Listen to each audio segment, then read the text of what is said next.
Obrigado, presidente. Eu acredito que nem era para ter tanto esse debate, era para ser uma coisa meio unânime, né? Mas vou usar uma frase do Ciro Gomes, que eu não gosto muito, mas pera lá um pouquinho, calma aí.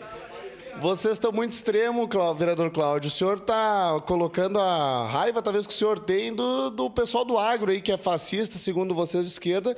E o vereador Fantinel está indo para o extremo também dele, que são dos homicidas, latrocidas. E quem não conhece, eu recomendo conhecer a FASE aqui em Caxias do Sul, que lá vai ver, vereador Caleb, que não tem nenhum pichador, nenhuma criança lá, criança com dano ao patrimônio, é só homicida, estuprador e latrocida. Estava tão lotado agora que estavam mandando para Porto Alegre, para Metropolitana e por aí vai.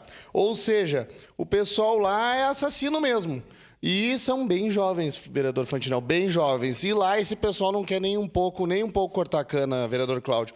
Eles querem uma coisa que o Gary Becker arrumou os Estados Unidos e tinha a teoria da economia do crime. Enquanto o crime der mais dinheiro do que trabalhar, a pessoa vai para o crime. E é isso que a gente defende. Que a gente corrija isso, entende? Então a gente quer o Ministério do Trabalho muitas vezes focado em outras coisas, talvez, e não ir entrar numa fazenda para ajudar talvez uma família que usa o menor lá para ajudar. E se tu vai entrevistar o menor ou a pessoa que cresceu, ela tem orgulho de ajudar isso, né? O meu pentavô veio lá da Itália, Paolo Vito, o nome dele.